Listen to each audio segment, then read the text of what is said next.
Match amical France-Écosse demain soir. Les amis, c'est l'occasion de profiter des opportunités de prono sur BetClick. 100 € de bonus sur le premier pari s'il est perdant avec le code LEXCITY via le lien en description. Conditions pour jouer dans le bandeau jaune en bas de l'image.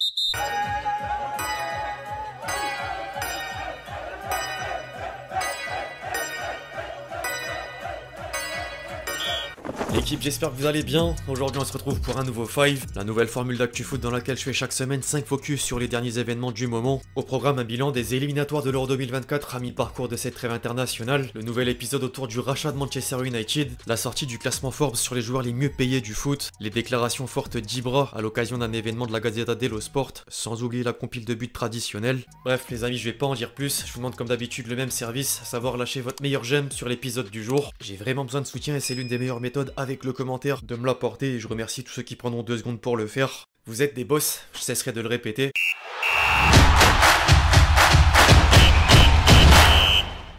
On est à mi-parcours de la coupure internationale d'octobre et 6 pays viennent déjà d'obtenir leur qualification pour l'Euro 2024 aux côtés de l'Allemagne. L'équipe de France franchissait le pas vendredi dernier aux Pays-Bas grâce à un doublé de Mbappé qui remet tout le monde d'accord après une période difficile. Les Bleus réalisent un bilan sans faute au niveau comptable au bout de 6 rencontres et seul le Portugal parvient à faire de même avec un match en plus dans les jambes. La presse ibérique contemplait d'ailleurs les chiffres des coéquipiers de Ronaldo au terme du 7e succès consécutif en réception de la Slovaquie. Le quintuple Ballon d'Or s'est permis de doubler la mise et reste décisif malgré un âge qui tend vers la retraite. Dans le même temps, la Belgique imitait le score des Portugais en terre autrichienne. Les Diables Rouges ont rempli leur mission comme l'Espagne, l'Écosse et la Turquie hier. L'Aurora s'est imposée du côté de la Norvège grâce à un but de Gavi qui faisait la une en Espagne. Le revers des Norvégiens permet aux Écossais de suivre les Espagnols et Haaland devrait encore manquer une compétition majeure. En parallèle, les Turcs n'ont fait qu'une bouchée de la Lettonie pour finir le travail. 17 tickets restent encore à prendre pour figurer en Allemagne le 14 juin prochain. Certaines nations phares sont toujours en course, dont le tenant du titre qui est touché par une affaire de paris sportif. Spalletti pourrait perdre des joueurs et l'Italie bataille avec l'Ukraine derrière l'Angleterre. Au rayon des matchs amicaux ensuite, le pays hôte de l'Euro retrouve petit à petit le goût de la victoire. La Mannschaft s'est imposée aux États-Unis et Nagelsmann ne pouvait espérer mieux pour une première en tant que sélectionneur. En dehors du continent européen, sinon les équipes asiatiques font sensation. Le Japon a balayé le Canada à l'image de ses 4 précédents adversaires et la Corée du Sud s'est baladée en réception de la Tunisie 4-0 avec un doublé du parisien Kang In-lee. Enfin un mot sur la Coupe d'Afrique des Nations 2024. Les groupes sont d'ores et déjà connus et la compétition annonce pas mal de spectacles avant la phase finale. Le groupe A, B et C donne déjà envie de voir quelques affiches. Les amis, n'hésitez pas à me dire dans les commentaires qui vous voyez aller au bout ou même pourquoi pas donner le dernier carré. En tout cas, les matchs de préparation envoient déjà du rêve car cette trêve internationale a offert un Côte d'Ivoire-Maroc qui n'a donné aucun vainqueur comme Égypte-Algérie ce soir. Belmadi n'a d'ailleurs pas apprécié que Benrahma ait refusé de lui taper dans la main au moment de sortir. La pause du foot de club n'empêche pas les actus croustillantes autour des clubs justement, au contraire, le feuilleton du rachat de Manchester United tient en haleine depuis plusieurs mois outre-Manche et les supporters des Red Devils viennent d'assister à un nouveau rebondissement durant le week-end. Le représentant du Qatar s'est retiré des tractations après 5 propositions, dont une dernière à près de 8 milliards d'euros pour acquérir 100% des parts, en plus d'éponger toutes les dettes. Il valorisait le club mancunien à 3 milliards et s'est montré généreux, sauf que les Glazers réclamaient 10 milliards. Les tabloïds anglais ont vite partagé l'info avec les chiffres astronomiques en titre, avant de préciser que Jim Ratcliffe est maintenant le dernier acheteur encore en lice. Le propriétaire de l'OGC Nice envisage de devenir actionnaire minoritaire et prendre 25% des parts de Manchester United. En parallèle, Jassim Bin Hamad Al Thani pourrait basculer sur le rachat de Tottenham. Affaire à suivre. En parlant d'argent, de moula, de pesos ou tout autre synonyme de la sorte, les amis, je voulais maintenant qu'on s'attarde sur un article de Forbes. Le célèbre magazine a révélé le classement des joueurs les mieux payés au monde en 2023 et c'est intéressant de constater à quel point le foot il a changé, pour reprendre quelqu'un de pas très connu. Je rigole, bien sûr. Les 3 bonhommes sur l'image dominent sans surprise le top 10. Ronaldo caragole en tête avec un salaire de 247 millions d'euros. Messi est presque à moitié moins avec 128 millions. Neymar 106. Mbappé est 4ème à 2 millions près. Benzema clôture le palier des 100 millions. Haaland 55. Salah 50. Mané 49. De Bruyne 37 et Kane 34. Au-delà de voir deux Français, le duel d'une décennie continue d'une autre manière. Messi et Ronaldo ont longtemps partagé la tête du classement des joueurs les mieux payés au monde, à l'exception de l'année 2022 qui revient aux Kicks. Bref, les amis, n'hésitez pas à réagir dans les commentaires sur le sujet.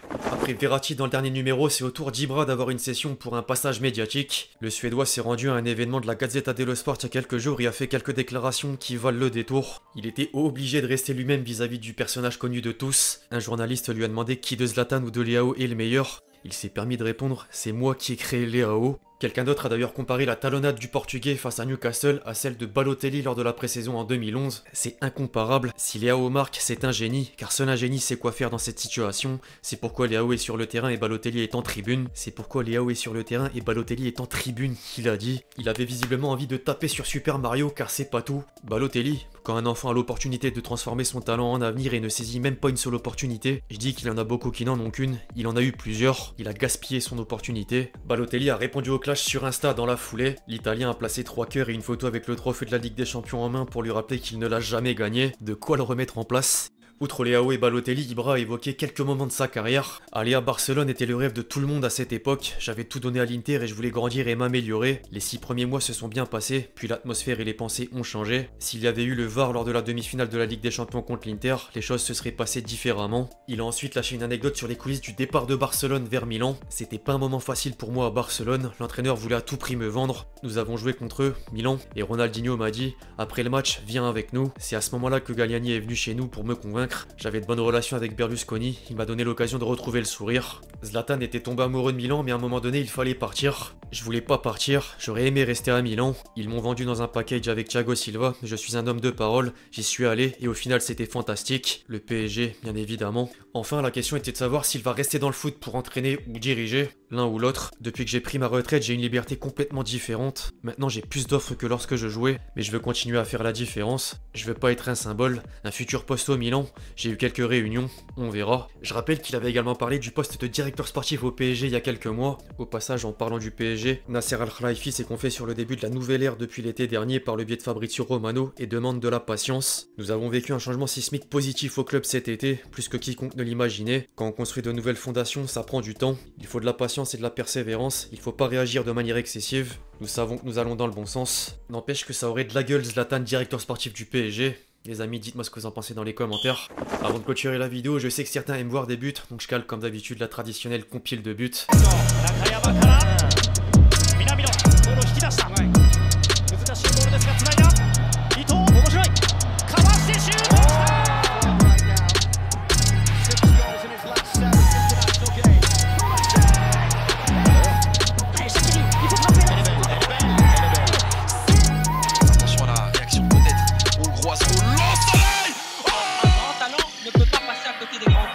Donc forcément c'est plus facile. Attention le Kebakio. Pourquoi pas Rodrigo de Paul s'est frappé au second poteau. Pourquoi pas